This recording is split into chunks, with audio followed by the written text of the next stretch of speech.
Alright, so if you're watching this, you probably already know, but if you don't know, DC has its own streaming app now called DC Universe, and you can go online and you can watch DC content and DC movies, and you can read DC comic books, or at least a couple of them, because the app's kind of broken and doesn't have a whole lot of stuff on it right now, but here's hoping that it comes out good like it's supposed to. So you're saying we don't have to go to the theater to see how badly they've done a movie? No, you can just watch it right there at home. From the convenience of your own phone. I like it. Except you can't, because they don't actually have any movies on it except for like Supergirl from 1984 and then Christopher Reeve's Superman. Don't knock Supergirl from 1984. I like those movies, but there's nothing new on there. Actually, some of the Christopher Nolan Batman show up on there, and stuff seems to go and leave, and like I can't follow it. And then there's a whole bunch of comics, and I actually got excited to read comics, and you click on the comics and it has like 3 of them, and it's just I don't know, it's a work in progress, and I'm hoping it's a work in progress. I'm hoping it's a work in progress. And it's not the cheapest thing in the world. I think it's $7 a month or $8 a month, which is pretty much the same price as Prime, which you get free shipping and, umpteen gajillion Amazon movies and TV shows and everything, and it just really doesn't seem like it's worth it.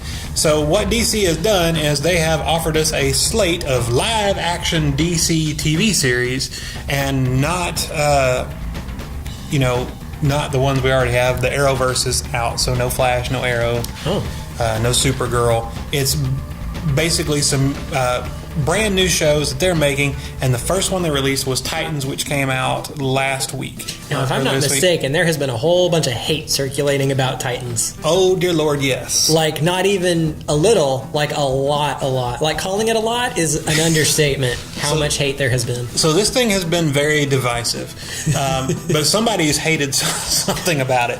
Not everybody hates the same thing, but most people can agree on things. It's got plenty of things to hate. Isn't that wonderful, bringing everyone together? I know it's divisive, people. Because you have to hate the same thing as other people, or then you still hate them because you don't hate the same thing. Can't we all hate something for different reasons and just agree that we all hate it? Can we not? Not according to the internet. Oh my gosh. So anyways, Titans is their take on Teen Titans, but I guess they couldn't call it Teen Titans because they're not teens. And, well, not all of them are. So Teen Titans was Robin and...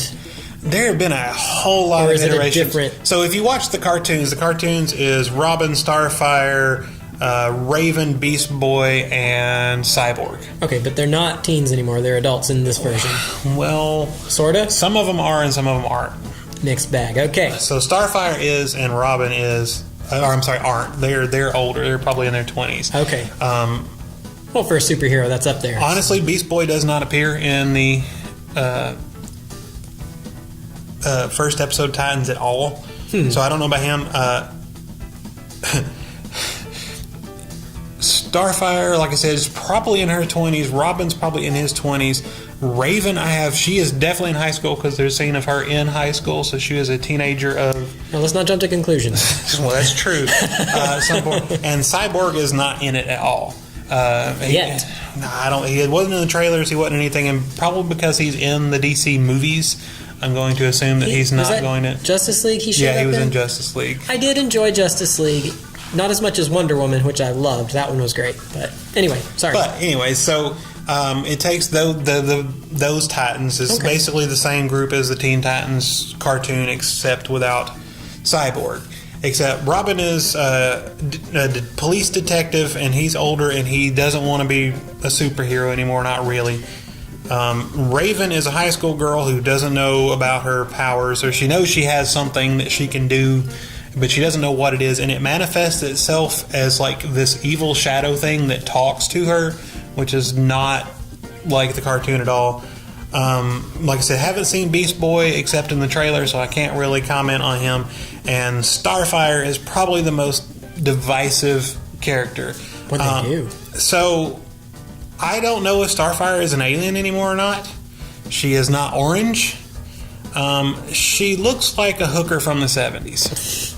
It's quite specific. Strangely specific. Well, she has kinky pink hair and like go-go boots, and she wears fur and like vinyl clothes, and she just looks like a terrible like stripper. No fishnet stockings? She might. I can't remember. She might be. So people hated on the trailer, and I have not seen anybody review the actual show yet. And honestly, I hated on the trailer too. I hated the character design, except for Robin. Robin looks pretty good. Beast Boy is okay. Raven doesn't look anything like what I pictured or what I thought she should look like. I mean, they got a little girl and she has black hair, but other than that, I don't really. She looks really like kind of hometown and kind of sweet. I always pictured her kind of, gray and kind of goth looking, and she does not look like that. And like I said, Starfire, I don't even know if she's an alien anymore. I don't know if Raven is an alien anymore, and I don't know. And from the trailers, and I get it, DC has full reign to do whatever they want to, right? Because it's their properties. They're not actually on TV. So they went for blood, for violence, for gore, for bad language, and everything else they could possibly get away with in here just because they... Now have my attention. Just because they can.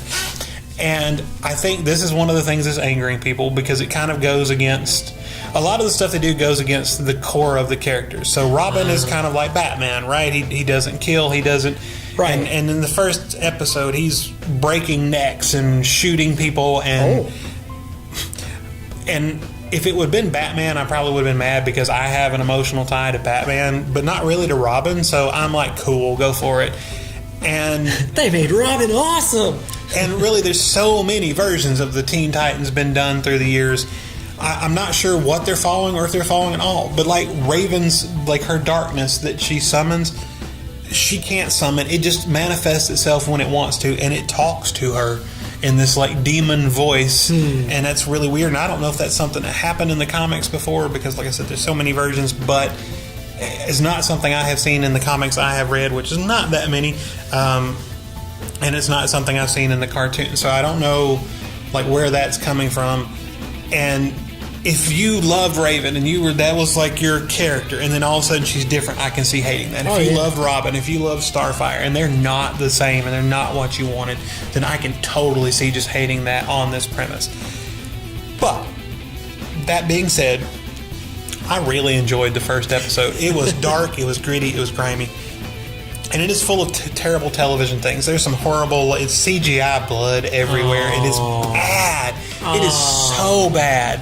It is like 25-cent download from a website blood. It is so bad. But it kind of, at the same time, I like the dark side of things, and I like the story. It was interesting, and it's kind of an origin story. Raven is... This power keeps manifesting itself. She can't control it, and she doesn't know what's happening. Someone is after her, and we don't know who it is or why. And everywhere she turns, someone just keeps popping up and trying to get her. The show is actually set in Detroit. Robin has left Detroit, or left Gotham, and he is in Detroit. She goes to Detroit to find him, or she just goes to Detroit to escape the people that try to get her, and she goes to find him and get help from him, because he's supposed to be a policeman that helps children, and he doesn't believe her, and so there's all this like tension and drama. And then Starfire is in Russia. She wakes up, she's in a like car that's been shot up by like what I can only assume is the mafia, and she has no memory. She doesn't know who she is, where she is, why she is, and she doesn't shoot like laser beams. She shoots fire, and she might have burnt a few people alive. And so again, if you were a huge Starfire fan, and she is all sweet and kind and just kind of, I won't say clueless, but she doesn't understand the ways of human people, and she's just all about bubbly and sweet and kindness. It's kind of like a Powerpuff Girl, right? And then all of a sudden she's melting people's faces off and enjoying it while she's doing it. I can totally see, if you were a huge, Starfire fan, why you would be mad at that. Or it's just not right. Yeah. But I have no emotional tie, so I was like, cool. And so the story was interesting enough that I want to see where it's going. I want to see what happens to Raven. I want to know why the people are after her. I want to see, because they're going to come together. Otherwise, it's not going to be Titans. I want to see how they come together. I want to see how they get, Dick Grayson to come back in and be, Robin and do the things he's supposed to do. Detroit hates superheroes. They don't want superheroes, because they say, well, we don't have supervillains. If superheroes show up, then we have supervillains and people die. And they basically, they don't want people in costumes showing up. All right. But Like there's a whole debate there you could get into, which I'm going to sidestep. So the whole point of that is, so they're going to have to be superheroes, and I'm assuming they're going to do it in Detroit. So how are they going to get around that? So all of that was interesting, and I got super excited. And this is another thing I just didn't like. I got super excited, and I was like, you know what? I really like that. I like that way more than I should have. And I went to click the second episode, and you can't watch it because they have set them to come out a week at a time, and so you literally can only watch one a week. And I'm kind of disappointed in that. I don't know if that's because they do a free 1 month trial and they're like, oh, we can't give them all, everybody just watch it and cancel. I don't know if that's part of the deal, but honestly, if you're sitting down and you're like a hardcore Titans fan, Teen Titans fan, and you're like, I'm going to pay $7.99 to watch this, don't. You're probably going to be mad. If you're kind of just a general comic booky fan and you like some of the old 80s, the Christopher Reeves Superman and the 1984 Supergirl, and if you like Batman, and if you're just kind of a casual reader, it's okay. The 1 month free trial, you try it and go for it. Definitely don't pay. They have a pay by the year plan, and I don't think it's any cheaper. It's like the same price or like $4 off or something. Definitely don't do that. If you just really, really want to see the Titans show, then wait till they all come out and then do the 1 month free trial and watch it. I definitely wouldn't run out right now. I've got it. I'm paying for it. I'm going to keep it because I am using it. You can. The one really good thing, Teen Titans is on there. The cartoon. Yeah. Young Justice, which is really good, is on there. Oh, yeah. They're like Batman Beyond is on there. A bunch of the older the cartoon series are on there. I was also highly disappointed. I love the DC animated movies. They knocked those out of the park, and there's like 4 of them on there. I was looking forward to the app because I was going to sit down and watch all of them and just back to back. And no, there's like 4 of them on there, and 3 of them I've already seen. So I was a little disappointed in that. But really, if you're thinking about, hey, I need this app, I wonder what's in there, I wouldn't even do the free trial. If you want to see Titans, then wait for the I forget how many episodes. It's 12 episodes or something like that. Give it a couple months, do the free trial, watch all of them. If you were going to watch it anyway, or if you're going to do it anyways, you're going to do it anyways. In my opinion, it's not going to dissuade you. And maybe, I'm really hoping, if you go look at the reviews, every time someone writes a bad comment, DC replies with, we're working on it, we're working on it, we're working on it. And I really hope they work on it and it gets there. But right now, totally not worth it in my opinion. Like I said, I'm going to keep it because I want to see the next episode of Titans. I want to keep watching Teen Titans. So if you're like me and you want to see that stuff, and it is very frustrating to have. I went through, I was going to read a bunch of the old Teen Titans comics. They have the 2003 Jeff John ones. They have 20 of them. Like, okay, that's enough to get in. But you might click on the 2012 or 13 Teen Titans, and there's 1 of them. That's not even enough to. That's no. And so that's infuriating. And I hope it fleshes out, and I hope they add more stuff. And if so, it would totally be worth it. And maybe we'll come back and talk about it again. But right now, I'd say maybe not. All right. Well, that's our time. Thanks for watching Screener to Stream It.